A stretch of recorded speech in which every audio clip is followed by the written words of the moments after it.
శ్రీ గురు గణేష్ మేధా దక్షిణామూర్తి సహిత శ్రీ బాలాత్రిపురసుందరై నమః. సనాతనం ప్రేక్షకులకు శుభోదయం. మనం దుర్గా సప్తశ్లోకిలో ఉండేటువంటి ఒక్కొక్క శ్లోకానికి ఉన్నటువంటి వైశిష్ట్యాన్ని పారమార్థికంగా లౌకికంగా తెలుసుకుంటూ వస్తున్నాం. ఆ క్రమంలో ఈ రోజున 6వ శ్లోకమైనటువంటి రోగాన్ అశేషాన్ అంటూ ప్రారంభమైనటువంటి శ్లోకానికి ఉన్నటువంటి విశేషాన్ని గురించి తెలుసుకుందాం. ముందుగా శ్లోకాన్ని ఒక్కమారు స్మరిద్దాం.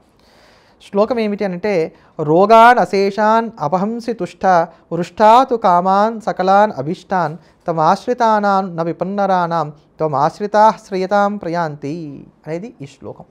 ఈ శ్లోకం దుర్గా సప్తశతిలో ఉన్నటువంటి 11వ అధ్యాయంలో ఉన్నటువంటి నారాయణీ స్తోత్రంలో ఉన్నటువంటి 29వ శ్లోకం ఇది. దీని అర్థాన్ని గమనిద్దాం. రోగాన్ అశేషాన్ నపహంసి తుష్ట.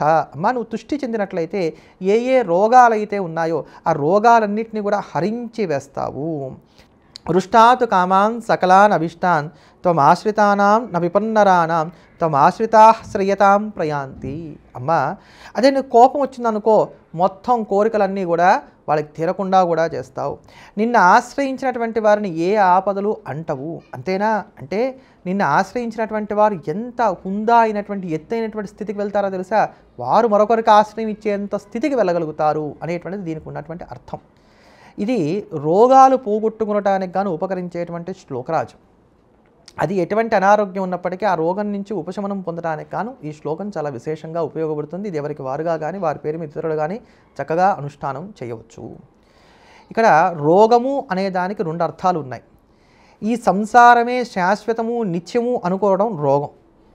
అందుకనే ఈ దోషం ఏదైతే ఉందో దీన్ని పోగొట్టుకునడానికి కూడా ఈ శ్లోకం ఉపయోగపడుతుంది. అంటే యోగశాస్త్రపరంగా చూసుకున్నప్పుడు ఈ సంసార లంపటంలో పడకుండా ఇందులో ఉండేటువంటి బంధుత్వాలు బాంధవ్యాలకు లొంగిపోయి ఇదే శాశ్వతం అనుకునేటువంటి స్థితి నుంచి మనం ఉద్ధరింపబడడానికి ఈ శ్లోకం ఉపయోగపడుతుంది.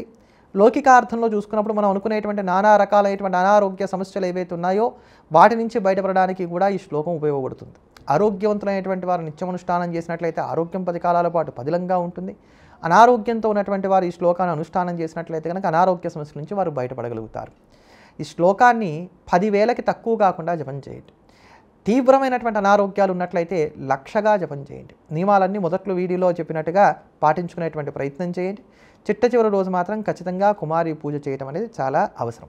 ముందుగా ఈ శ్లోకాన్ని అనుష్ఠానం చేయడానికన్నా ముందుగా ధ్యాన శ్లోకాన్ని చెప్పుకొని ఆ తల్లికి నమస్కరించుకొని తర్వాత ఈ మంత్రమైనటువంటి శ్లోకాన్ని మనం 10,000 సార్లు కావచ్చు 1,00,000 సార్లు కావచ్చు జపం చేయాలి.